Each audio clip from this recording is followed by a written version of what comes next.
പ്രവാചകാനുരാഗത്തിന്റെ വസന്തകാലം വരവായി. റബീഇന്റെ സുഗന്ധം പ്രപഞ്ചമാകെ പരക്കുകയാണ്.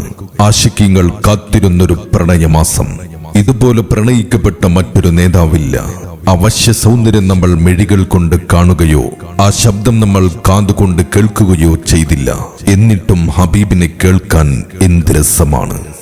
ഹിജ്റയുടെ കാൽപ്പാടുകൾ പതിഞ്ഞ ഹിജാസിന്റെ മണൽ തരികളിലൂടെ യസ്രിബിലേക്ക് നടന്നു നീങ്ങിയ 13 ദിനരാത്രങ്ങളിലെ പാലായനവും ഭീതി നിറഞ്ഞ സൗറിന്റെ 3 രാപ്പകലുകളും താണ്ടി പ്രണയം പൂത്ത സ്നേഹം തളിർത്ത സഹാനുഭൂതിയുടെ സുഗന്ധം വീശിയ സ്നേഹനിധികളായ അൻസ്വാറുകൾ രാപ്പാർക്കുന്ന മദീനയെന്ന മലർവാടിയിലേക്ക് കടന്നുവന്ന് നുബൂവത്തിന്റെ ദിവ്യബോധനത്താൽ സത്യദീനിന്റെ നേർസാക്ഷ്യങ്ങൾക്ക് 23 സംവത്സരങ്ങൾ കൊണ്ട് പൂർണ്ണതയേകിയ ലോകനായകൻ ത്വാഹാ റസൂൽ കരീം സല്ലല്ലാഹു അലൈഹി വസല്ലമ തങ്ങളുടെ 1501 ജന്മദിനം വരവായി. ഹൃദയങ്ങളിൽ മധുഹൊലികളാൽ മുഖരിതമാവട്ടെ.